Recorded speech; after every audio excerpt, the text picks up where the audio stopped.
अस्सलाम वालेकुम जी, लंदन से गुड आफ्टरनून। कैसे हैं आप? खैरियत से हैं? ठीक ठाक हैं? जहां जहां भी रहें, अल्लाह ताला आपको अपने हिफ्ज़ मान में शाद और आबाद रखे। तो बात करते हैं फिर वही साइफर वापस आ गया अमेरिकन उसमें जो पब्लिश हुआ है न्यूज़ मैगजीन में। ये तो बहुत बड़ा, यानी इतनी हमाकत है, इतनी हमाकत की है इमरान खान ने, आदमी हैरान हो जाता है। मतलब इसको मैं पहले भी जैसे गुजारिश की थी, जेल में चला गया, आप छोड़ें, क्या उसका करना है, लेकिन ये मजबूर कर देता है। ये खुदकुशी का रास्ता है सीधा सीधा। ये जो छपा है साइफर, इसमें खुशी की कोई बात नहीं है।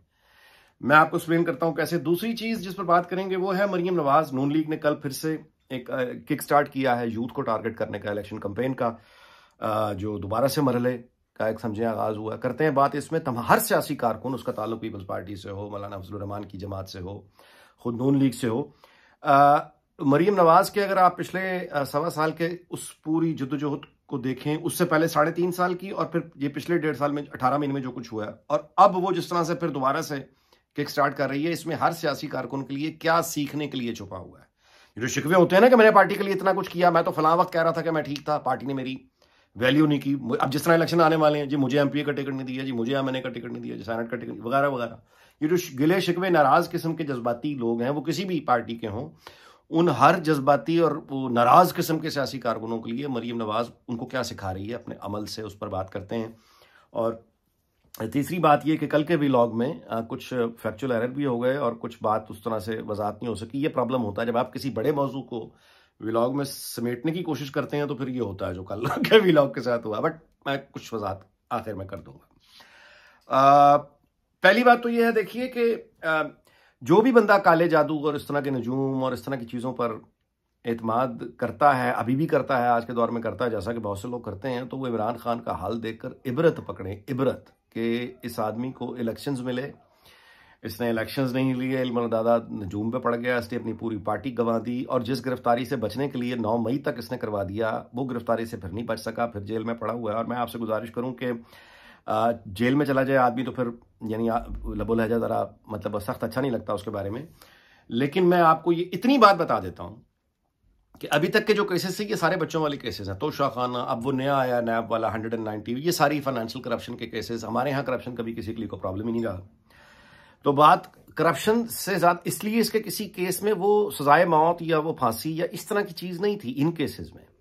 मुझे जिस बात का यूं कहिए कंसर्न था, वो ये था कि अगर 9 मई का मास्टरमाइंड, वो है असल केस, अगर 9 मई की बगावत वाला मास्टरमाइंड में ये चार्जेस फ्रेम हो गए इमरान खान के खिलाफ, तो वो बगावत का एक ऐसा मुकदमा है जहां पे फांसी होती है, सजाए मौत हो सकती है, उम्र कैद हो सकती है। और ये इसका जिक्र भी मैंने इससे पहले कभी नहीं किया था, क्योंकि ये फाइनेंशियल अभी वो चल रहे हैं, चलो ठीक है, डिबेट चल रही है, उस तरफ जहन ना जाए। तो मुझे असल में खतरा वहां से था कि उसमें चार्जेस, क्योंकि देखिए मामला ये है कि इमरान खान बहरहाल एक आम आदमी नहीं है, उसको सजाए मौत देना या फांसी देना ये फाश तरीन गलती होगी। इतनी तलखी यानी जितनी आ चुकी है जहर, उसके बाद इन लाइंस पर सोचना है कि इमरान खान को फांसी हो जाए या सजाए मौत हो जाए, कोई नहीं चाहेगा। ये इससे शदीद, ये फाश तरीन गलती है, मैंने गुजारिश की।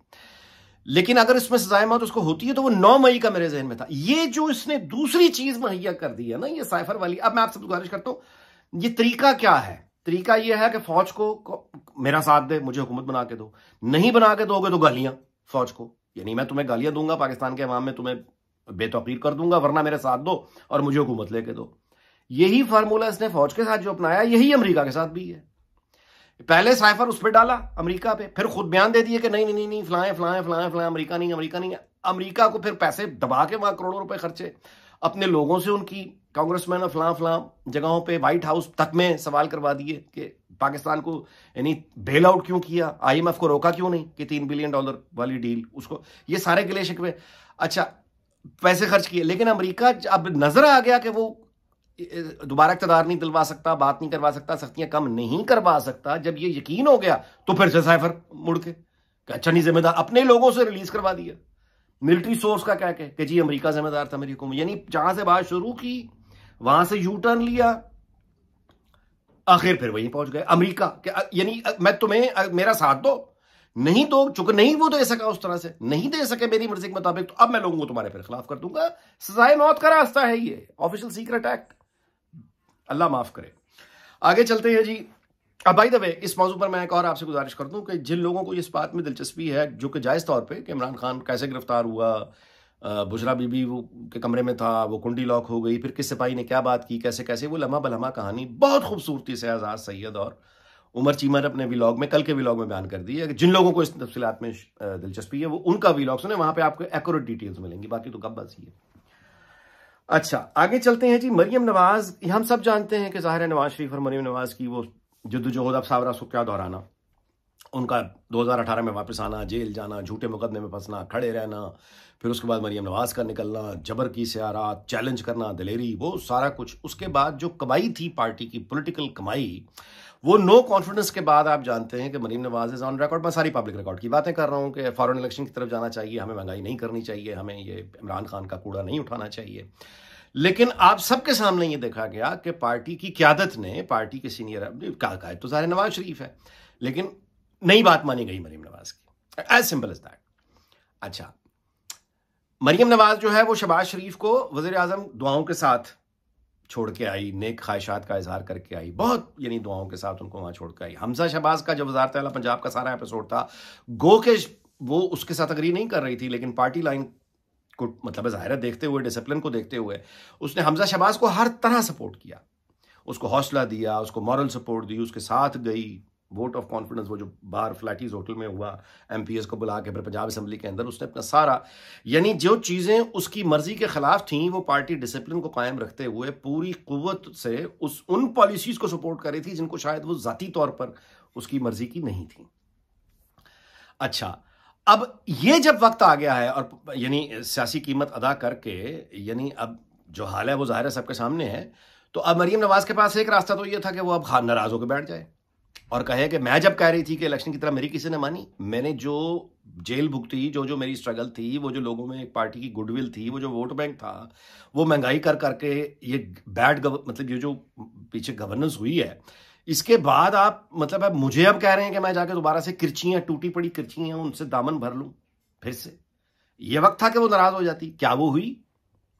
ये हर सियासी कारकुन जो नाराज हो जाता है ना कि मुझे फलाना टिकट नहीं मिला, मेरी बात नहीं मानी गई, क़यादत ने मेरी बात नहीं मानी, वो इसको देखकर समझे और जाने कि अगर मरियम नवाज की बात नहीं मानी गई और वो डिसिप्लिन को फॉलो करती रही, पार्टी क़यादत को फॉलो करती रही, तो वो भी एक डिसिप्लिन के अंडर आती है और वो गुस्सा नहीं कर रही, वो किरचियां चुनने दोबारा बाहर निकल के। यही लीडर सियासतदान का और आम आदमी का फर्क होता है। इसमें हम सबके सीखने के लिए चीजें हैं, यानी कि वो नाराज नहीं हुई, उसने कोई दुश्मनी नहीं पाली, उसने कोई बोझ कीना किसी के खिलाफ नहीं पाला, वो अपनी कमाई जो कि उसकी कमाई थी प्योर, लुटते देखती रही, लुट गई, उसकी मर्जी के खिलाफ लुटी, लेकिन वो बजाय हिसाब बराबर करने के वो दोबारा से।